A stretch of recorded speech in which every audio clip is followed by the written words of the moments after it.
Welcome to the Motherhood Alliance podcast, the podcast dedicated to empowering moms and families on their health and wellness journey. I'm Brittany Suttner. And I'm Andrea Rankus. Together, we're here to explore holistic approaches that go beyond conventional medicine. Each week, we dive into topics that matter most to you, everything from nutrition and mental health to alternative therapies and natural living. We'll bring you the expert interviews, insightful discussions, and practical tips to make motherhood a little easier and help your family thrive. Please keep in mind that this podcast is for informational and educational purposes only and is not intended to replace the advice, diagnosis, or treatment plans you have with your personal healthcare team. Please have a conversation with your trusted healthcare provider prior to making any changes or implementing any strategies or advice you learn from this podcast. Whether you're a new mom navigating the early stages of parenthood or a seasoned pro looking for new ways to support your family's well-being, you're in the right place. Here at the Motherhood Alliance podcast, we challenge the status quo, ask the tough questions, and offer a supportive community for moms who want to make an informed, holistic choice. Thank you for joining us on this journey. Let's get started. Hi, we are Britt and Andrea from motherhoodalliance.com, and we are excited to welcome you to a 4-episode series with Karen Kieffer, a licensed independent clinical social worker and certified transformational nutrition coach who specializes in trauma, PTSD, anxiety, and depression, with a current focus on those who are preparing to become first-time parents. Karen is the owner of Snowfields Coaching and the creator of Embodied Dialogics, an approach designed to help individuals and couples work through childhood trauma before a baby arrives so they're not carrying old patterns into the next generation. Her work is highly individualized and shaped by decades of experience in mental health systems, education, community development, and leadership. What makes Karen's perspective especially powerful is that it's grounded in lived experience. After navigating her own lifelong trauma and later a cancer diagnosis that prompted her to stop postponing the things that mattered most, she returned to school in her 50s to become a clinician and build the kind of support she wished had existed earlier in her life. We're really excited to share Karen's expertise and experience with you. Let's get started with today's conversation. Hello, everyone. Welcome to a brand new series. We are excited to welcome Karen Kieffer to the mic. Hello, Karen. Welcome. Hello there. We're excited to have you here, and we're really excited to dive into this first episode of your series. In our episodes 2 through 4, we're going to be getting into some really awesome detail of your expertise.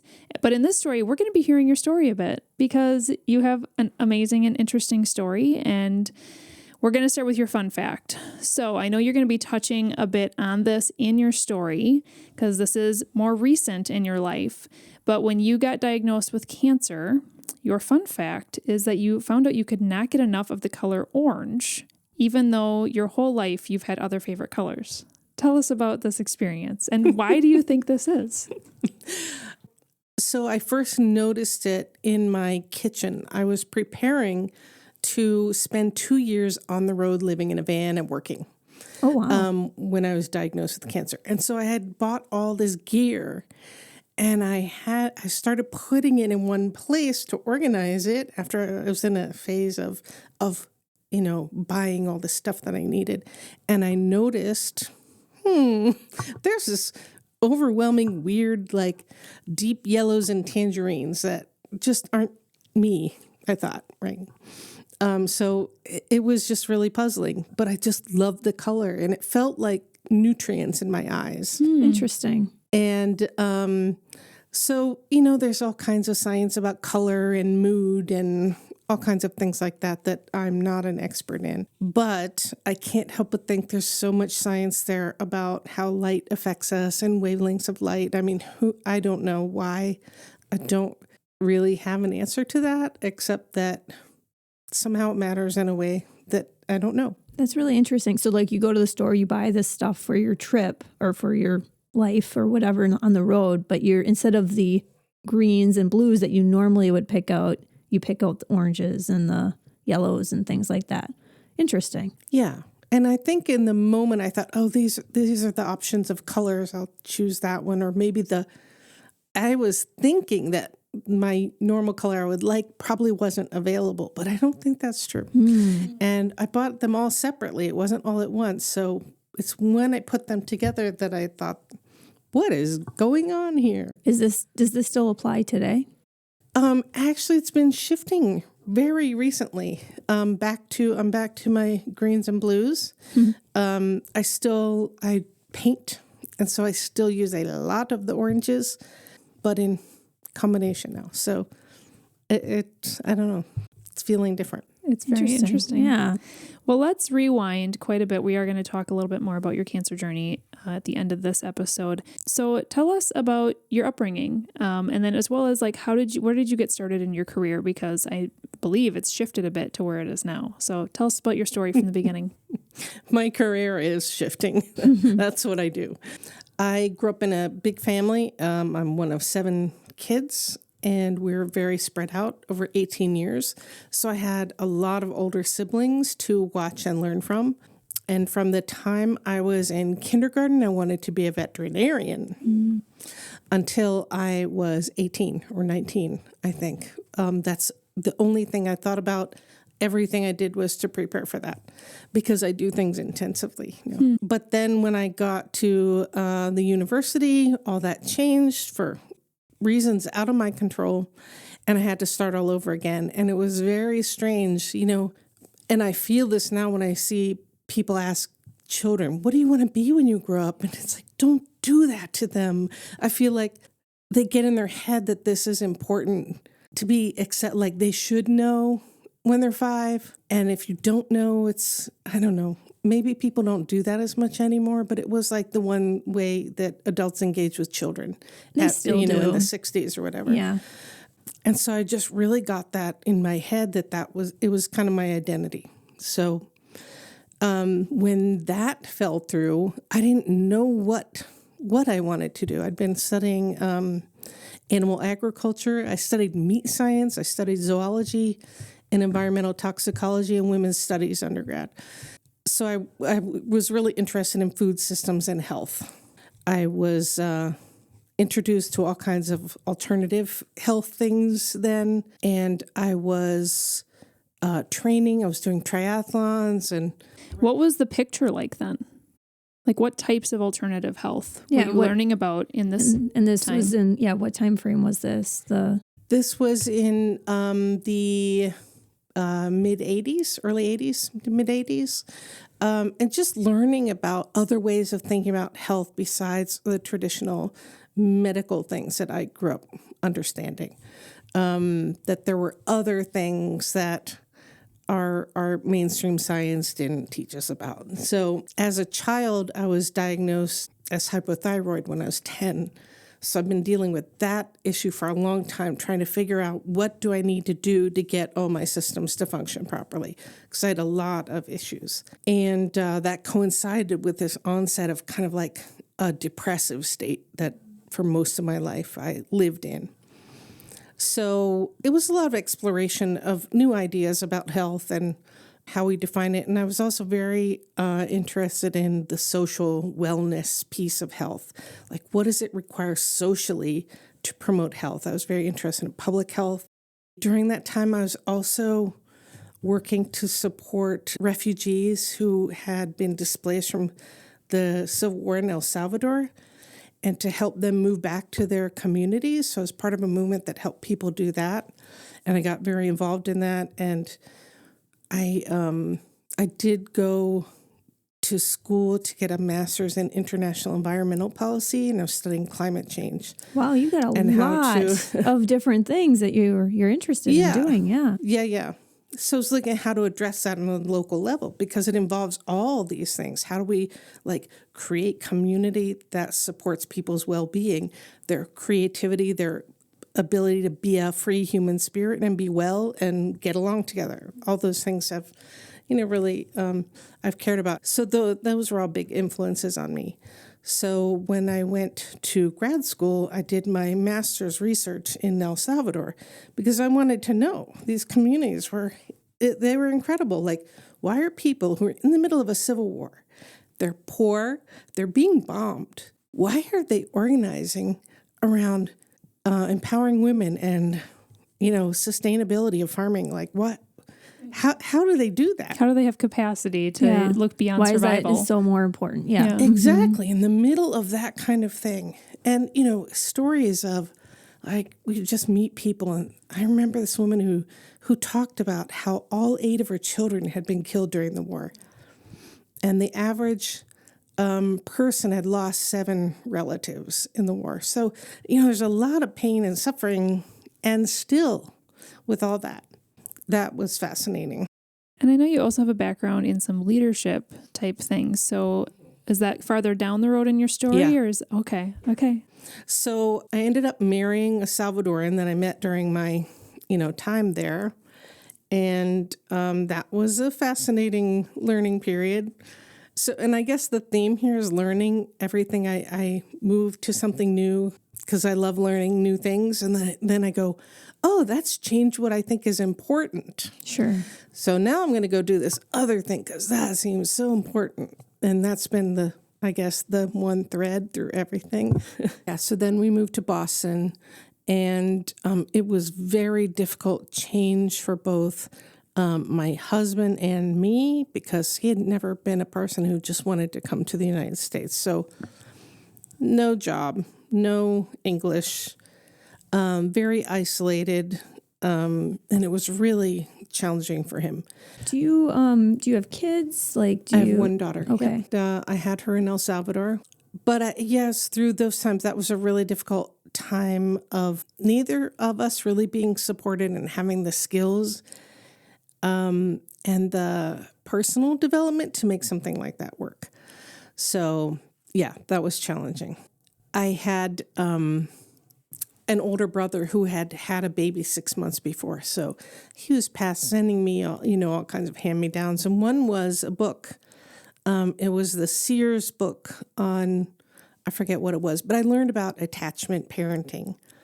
My life was so chaotic. I was so unprepared and unsupported in so many ways that I think that saved us. Yeah. And saved my child.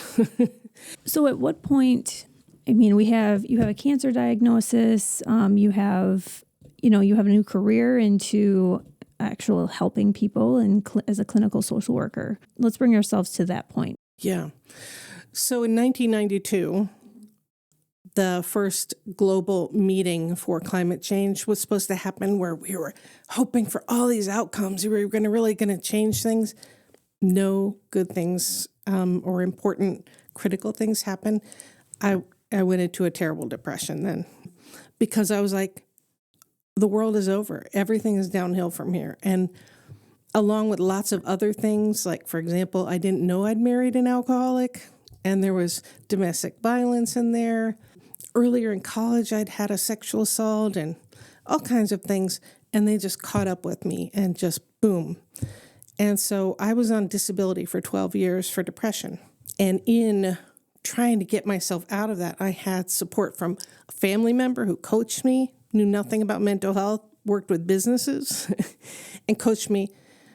So after that long, I couldn't go back to anything I'd ever done before. And I found this volunteer job in peer support, where there was these new peer support centers in the mental health system. And I went to basically do administrative work, and I got, why don't you get certified in this? So I did. And then, because I'd had a lot of job experience, I was in demand for a system that was trying to bring in people with lived experience to improve the mental health system. So boom, that was my next career. So my job turned out to be, that I spent about 7 years doing, was creating space in the mental health system for peer support, which is not a clinical thing. Sure. So, a lot of learning there. I did a lot of staff training and development, trying to teach, people and learn and work with people to create, these new practices. My job was researching kind of like the cutting edge treatments out there and bringing them into our system. So that's what I did after that. So what triggered you to become a licensed social worker then, and get some of these schoolings? I know you went back to school in your 50s. Right. So what triggered that? Because I was seeing in this system, I worked in the state system. So we saw all the different services that a state provides. And so many of them, it seemed like we're not able to help people or understand people who had trauma, and many different kinds of trauma, but especially childhood trauma. And more, we're trying to contain them or punish them for behaviors without understanding where they came from. So that's like containment instead of healing. So, which is also important. for some people because there are a lot of people who need support. Yeah, for sure. And so I would bring, along with a very close coworker, we did all this work together. We would bring this information forward and try to introduce it in terms of how to do this practically in your everyday thing in whatever environment you work in. And people say, you don't know what you're talking about. You're not a clinician. You don't know what this is like. In reality, you probably know more than any clinician fresh out of school, Well, I knew certain things. They had certain experiences that were also valuable. But I was kind of trained in peer support to not validate those experiences either. So I said, well, okay, what am I going to do next? I've gotten to the end of the road of what's possible here. I'll just go be a clinician. It wasn't a reaction necessarily. I've learned all this stuff that I think is valuable. I'm not the genius. What I do well is put things together in a way that other people can understand and use. That's if I have a genius, that's what it is. I didn't create all those things. And I thought, these are going to be really valuable. What can I do with them? So I became a clinician, and I did use all those skills and put them together in my own way that eventually I called Embodied Dialogics. And it does help people more quickly than a lot of things I've ever seen. And yes, I do wish that was available to me then, but I don't think the research and practice had developed enough with understanding the nervous system and trauma. That's been like recent developments that came out of research. It's only like 30 or 40 years old, really. Can you explain just real quick Embodied Dialogics? Because we mentioned that before, and you just mentioned now. We'll talk about it in more depth in, I believe, in a few episodes. Yeah. But can you just give us an overview of that real quick? So when lots of people think about therapy or treatment, they think about talking about your problems and talking about the terrible things that happened to you, and then somehow somebody's going to do something and things will be better for having talked about it. But in my experience for many decades, no clinician, no treatment ever helped me. I went through ECT, all kinds of drugs, all kinds of things. None of it helped me. And so, of course, then you think, I'm so damaged, nothing works. So this is just who I am and how I am. But I learned that didn't have to be true. So putting all those things together and learning about what is going on inside us, like what our emotional and physiological basic operating systems are like, once you understand that, then you use your cognitive mental abilities to figure out how you're going to intervene with that. All of those systems, your nervous system and all that. So it's understanding, it's a dialogue internally. Then you understand something new, you apply that, and it's a constant back and forth of a dialogue, an internal and external dialogue about learning about yourself and having principles that help you know what is the next thing I want to focus on for myself, because we are an infinite onion, right? Yeah. We will always be changing and adapting to things, but there are basic injuries or patterns in yourself that you can change relatively quickly that cut down on the pain and suffering in your life. I'm excited to dive into that more in our next episode for sure. But to finish out this one, so now you have this clinician credentialing, you've gone back to school, you've even developed this own program of yours, and then you get hit with a cancer diagnosis. So where were you at? Were you done with your schooling? Were you already like clinically practicing when you got this diagnosis? Tell us about this piece of your life as well. I started practicing as a therapist. I'm a clinical social worker. You spend a couple of years being supervised. And I started that in 2018. In 2022, I got diagnosed with cancer. And so I was doing work in a mental health clinic. I took time off after that for treatment, and then I went back to work later. How are you doing now? I'm doing good. I've gone through several rounds of treatment. I'm on my third remission, and I'm living, making plans every 3 months, according to what the scan says, every 3 months. How do you feel like this diagnosis has kind of changed your life outlook? I think it does what I feel like everyone should already be doing. There's a wonderful book by Stephen Jenkinson called Die Wise, And from him, I learned, he used to do training for nursing staff on palliative care. And he would ask them, so do you know you're going to die? And everyone sits around the table rolling their eyes. Well, of course we know we're going to die. And he said, well, how would anyone know that if they observed your life? Because when you really know that and you're living it, you make priorities. You know your time is limited. So what are you going to choose? You have to say no to things and make priorities to live the life that is meaningful to you. And I think if people could do that, it's so hard to imagine that you're going to die. I mean, it's just such a hard thing because we don't talk about it in our culture. It's something we avoid. We think we can outrun it somehow, but everyone's facing it at some point, at some level. So I think that really helped me. It's okay, how do I want to use this time? And that's why I made my priority this year for working with new parents, because healing our childhood stuff and breaking the patterns, that's going to change the world. It's hurt people out there doing a lot of harm. So, I mean, in terms of what skills and knowledge do I have that could impact the world in any way? That I think is the biggest one. Wow, you have had so much experience. Thank you so much for sharing your story with us. We do have 3 more episodes coming up with Karen, and I think it was so important for her to share a bit about what she's been through and her experiences for us to be able to dive deeper into these topics. Because I know in our next episode, we're going to be talking specifically about that piece with first-time parents and why you really love that niche and why parenting feels harder now than ever before. In our next episode after that, we are going to be diving into the Embodied Dialogics. So I'm excited to learn more about that as well, because from all of your experience, I can tell that you have a depth of knowledge in this arena. It's going to help a lot of people. And then our last episode together is going to be kind of interesting twist, you guys. We're going to be talking about psychedelic therapies because Karen has some experience with this. She's able to help people understand if this is something for them or not. And if they choose that it is, she can guide them through it. So we're excited to just learn from you in this area because we've never had a conversation about that on the podcast. So we have a lot more episodes coming up with Karen. We're excited to dive in to her expertise next. If you enjoyed this episode, would you consider leaving a rating or review or sharing it directly with a friend who could benefit from the information? We know that you're a busy mom or caregiver, and our goal is to make your life easier by bringing tips and tricks directly from experts into your earbuds.